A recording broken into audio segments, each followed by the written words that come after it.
നല്ല ടേസ്റ്റി ആയിട്ടുള്ളൊരു ബീറ്റ്റൂട്ട് രസത്തിൻ്റെ റെസിപ്പിയാണിത്. എപ്പോഴും ഒരുപോലെ രസം ഉണ്ടാക്കാതെ ഇതുപോലെ വെറൈറ്റി ആയിട്ടൊക്കെ ചെയ്ത് നോക്കിക്കോളൂ, തീർച്ചയായിട്ടും ഇഷ്ടപ്പെടും. ഇനി ഇതെങ്ങനെ തയ്യാറാക്കി എടുക്കുന്നത് നോക്കാം.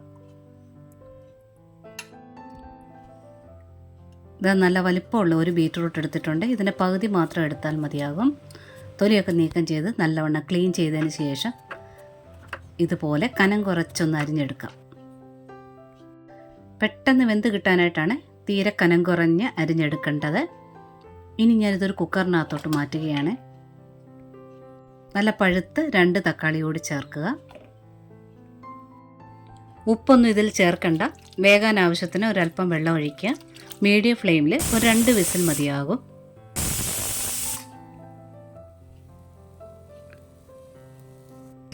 ഇത് നല്ലവണ്ണം വെന്ത് വന്നിട്ടുണ്ട്.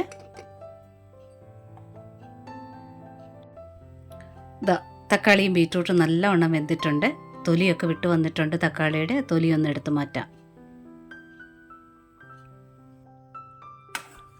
ഇനി ഞാൻ ബീറ്റ്റൂട്ടും തക്കാളിയും ഒന്ന് പരന്ന പാത്രത്തിലോട്ട് മാറ്റി വയ്ക്കുകയാണ്. അല്പം ഒന്ന് ആറി കിട്ടാൻ വേണ്ടിയാണ്. നിങ്ങൾക്കിപ്പോൾ സമയമുള്ള ആൾക്കാരാണെന്നുണ്ടെങ്കിൽ കുക്കറിലെ അതേ വെള്ളത്തിൽ തന്നെ ഒരല്പം ഒന്ന് ചൂടാറാൻ വേണ്ടി മാറ്റി വെച്ചാലും കുഴപ്പമില്ല. ഇനി വെള്ളം ഒന്നും കളയരുത്, രസത്തിന് വേണ്ടി ഉപയോഗിക്കാം.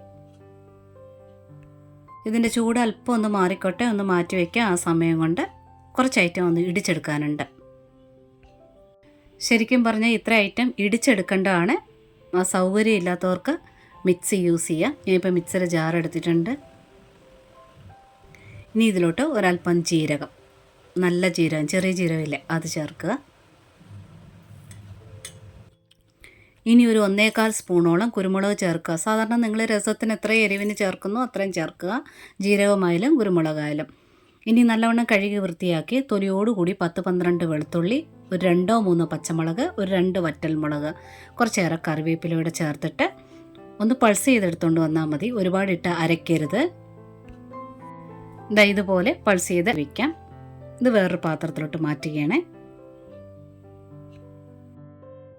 ഇത് അമ്മിക്കല്ലിലോ ഇടികല്ലിലോ ഇടിച്ചെടുക്കുകയാണെങ്കിൽ ഏറ്റവും നല്ലതായിരിക്കും. അതേ ജാറിലോട്ട് അല്പം ആറിയതിന് ശേഷം ബീറ്റ്റൂട്ട് എല്ലാം കൂടെ ചേർത്തിട്ട് നല്ലവണ്ണം ഒന്ന് അരച്ചെടുക്കണം. ചൂടോടുകൂടി തന്നെ അരച്ചെടുക്കുകയാണെങ്കിൽ മുകളിലോട്ടൊരു തള്ളലുണ്ടാകും മിക്സിയുടെ ജാറിൽ നിന്ന്. അതുകൊണ്ടാണ് ആ ചൂട് അല്പം ആറാൻ വേണ്ടി ഒന്ന് മാറ്റി വെച്ചത് ബീറ്റ്റൂട്ട്.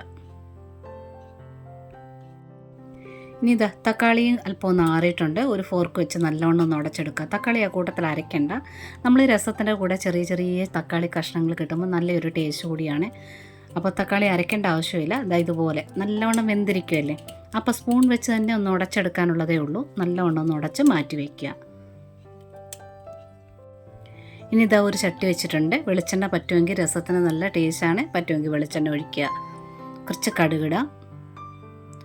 കടുക് ഒന്ന് പൊട്ടി വരാൻ തുടങ്ങിയിട്ടുണ്ട്. ഇനി ഒരല്പം ഉലുവ ചേർക്കുക. ഇനി 2 വറ്റൽമുളക് ഒന്ന് പൊട്ടിച്ചിടാം. ഇനി ഇതിനകത്ത് 5-6 ചെറിയ ഉള്ളിയാണ്, ഒന്ന് ചതച്ചിടുക. മിക്സിയുടെ ജാറിനകത്ത് കുറച്ച് ഐറ്റംസ് ചേർത്ത് ഇടിച്ചില്ല. ആ കൂട്ടത്തിൽ ഉള്ളിയുടെ ചേർക്കുവാണെങ്കിൽ ഒരുപാട് അങ്ങ് അരഞ്ഞു പോകും. അതുകൊണ്ടാണ് വേറെ ആയിട്ട് ഇടിച്ചെടുത്തത്. നിങ്ങൾ ആ ഐറ്റം എല്ലാം കല്ലിനകത്താണ് ഇടിക്കുന്നതെങ്കിൽ ഉള്ളിയുടെ ചേർത്ത് ഇടിച്ചെടുക്കുക, അതായത് ചതച്ചെടുക്കുക. മിക്സിയിൽ അരച്ചത് കാരണം ഉള്ളി സെപ്പറേറ്റായിട്ട് ഞാൻ ചതച്ചെടുത്തു. അതൊന്ന് വഴറ്റിയെടുക്കണം. ഒരു 15-20 സെക്കൻഡ് മാത്രം ഉള്ളി വഴറ്റിയെടുത്താൽ മതിയാകും. ഇത്രയും മതിയാവും. ഈ തീയെ നല്ലവണ്ണം കുറച്ച് വെച്ചതിന് ശേഷം ചതച്ചെടുത്ത ബാക്കി ഐറ്റംസ് ചേർക്കാം. കൂടെ തന്നെ കുറച്ച് മഞ്ഞൾപ്പൊടി ചേർക്കുക, കുറച്ച് കായപ്പൊടിയോടെ ചേർക്കുക.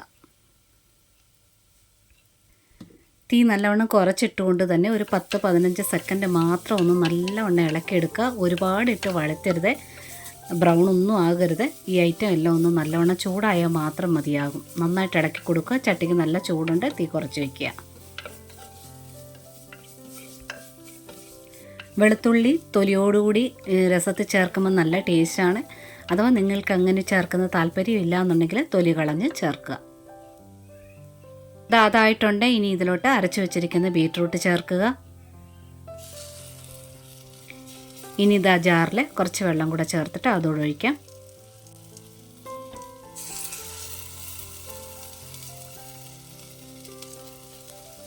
ഇനി കുക്കറിൽ ബീട്രൂട്ട് വേവിച്ച വെള്ളം ഉണ്ടല്ലോ അതുകൂടി ഒഴിക്കുക.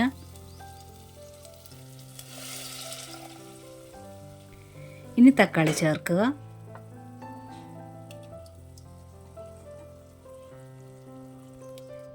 ഇനി ജാറിൽ കുറച്ച് വെള്ളം കൂടി ഒഴിച്ചിട്ടുണ്ട്. അതായത് രസത്തിന് എത്രയും വെള്ളം വേണോ അത്രയും വെള്ളം കൂടി ചേർക്കുക. ഇനി ബീറ്റ്റൂട്ട് അല്ലേ, കുറച്ചേറെ പുളി സാധാരണ ചേർക്കുന്നതിൽ കുറച്ചുകൂടി പുളി കൂടുതലായിട്ട് എടുക്കണം, വാളംപുളി. അത് ഞാൻ നല്ലവണ്ണം കലക്കി വെച്ചിട്ടുണ്ടായിരുന്നു, അതുകൂടെ ചേർക്കുക. ഇനി കുറച്ച് ഉപ്പൂടെ ചേർക്കണം, അതായത് പാകത്തിനുള്ള ഉപ്പ്. വെള്ളം വേണമെന്നുണ്ടെങ്കിൽ ഈ സമയത്ത് ചേർക്കുക. തീ നന്നായിട്ട് കുറച്ച് വെച്ചിട്ടുണ്ട്. എല്ലാ ഐറ്റവും ചേർത്തിട്ടുണ്ട്. ഇനി തീ കൂട്ടി വെക്കണം. ഇതിൽ തക്കാളിയുടെ ചെറിയ ചെറിയ കഷ്ണങ്ങൾ കാണുന്നുണ്ടല്ലോ. ഇനി തീ കൂട്ടി വെച്ചതിന് ശേഷം ഒന്ന് മൂടി വയ്ക്കുക. ഒന്ന് തിള വരട്ടെ. ഇങ്ങനെ തിള വരാനായിട്ട് തുടങ്ങിയിട്ടുണ്ട്. ഒരുപാടിട്ട് തിളപ്പിക്കരുത് രസം.